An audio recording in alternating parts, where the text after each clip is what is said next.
Swami Vidyanand says in Panchdashi 7.171.172, Swapna Indrajal Sadisam Achinte Rasnatmakam Dishnastam Jagat Pasyan Katham Tat Anurajyati. Seeing the world like a dream or magic, an incomprehensible fabrication, momentary, how could one become attached? So Swapnam Aparokshani Dishtva Pasyan So Jagaram Chintayet Apramatta San Anubhav Anudinam Mahu. One should, when awake, first picture to himself vividly what he has seen in a dream, and then carefully and constantly think over the conditions of dreaming and wakefulness. Katha Upanishad 214 says, Swapnantam Jagritantam Cho Yen Anupasyati Mahantam Behuatmanam Matva Dhirone Sochati. That by which a mortal perceives both in dream and waking, by knowing that great all-pervading self, the wise man grieves no more. Verse 7, 173, 174 says, Chiram tayo sarvsamyam anusandhai jagre sattva buddhim santajya na anurajyati purvat. An aspirant must observe long and find out the essential similarities of the dream and waking worlds. The two states as such cannot be distinguished, as they are of similar experiences. He should then give up the notion of reality of the worldly objects and cease to be attached to them. Indrajalam idam dvaitam achinte rasnatmata iti abhismarta hani kava prarabdha bhokta. This world of duality is like a magical creation, being an incomprehensible fabrication. What matters it to a wise man who never forgets this, if past actions produce their results in him?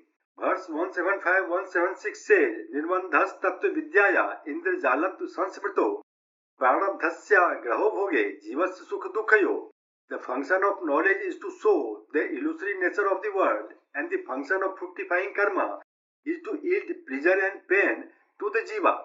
The enjoyment due to prarabdha and the idea of unreality can coexist.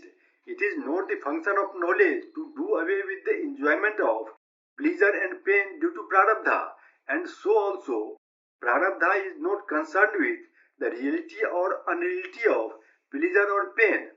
Vidyarabdhe viruddhyate no bhinna vishyatuta janadbhi api indrajal vinodo disite khalu.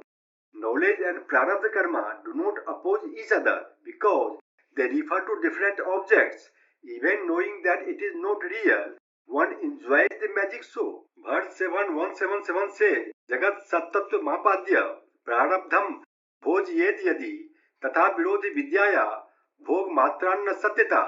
The fructification of karma would be considered to be opposed to the knowledge of truth if it gave rise to the idea of reality of the transitory world. But mere enjoyment does not mean that the enjoyed object is real.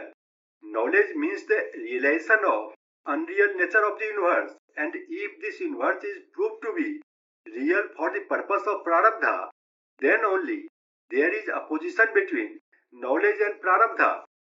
A mirage is known to be unreal, still it appears before eyes of a traveler. Verse 7, 178, 179 says, Anuno jayate bhoga kalpitai swapna vastubhi jagat vastubhi api evam satyai bhog isitam. Through the imaginary objects seen in a dream, there is an experience of joy and sorrow to no small extent. Therefore, one can infer that through the objects of waking state also, there can be the same experience without making them real. Yadi vidya paunvid jagat prarabdha ghatni tada syat natu mayatva bodhen tad pahanva.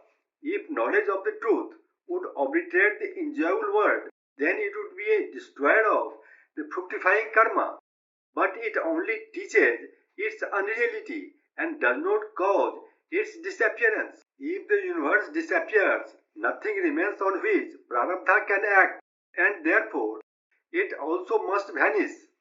Verse 7:180 says, Anpahanutya lokastad indrajalam idam tuti jananti ev anpahanutya bhog mayatu dhistatha. People know a magical show to be unreal, but this knowledge does not involve in disappearance of the show.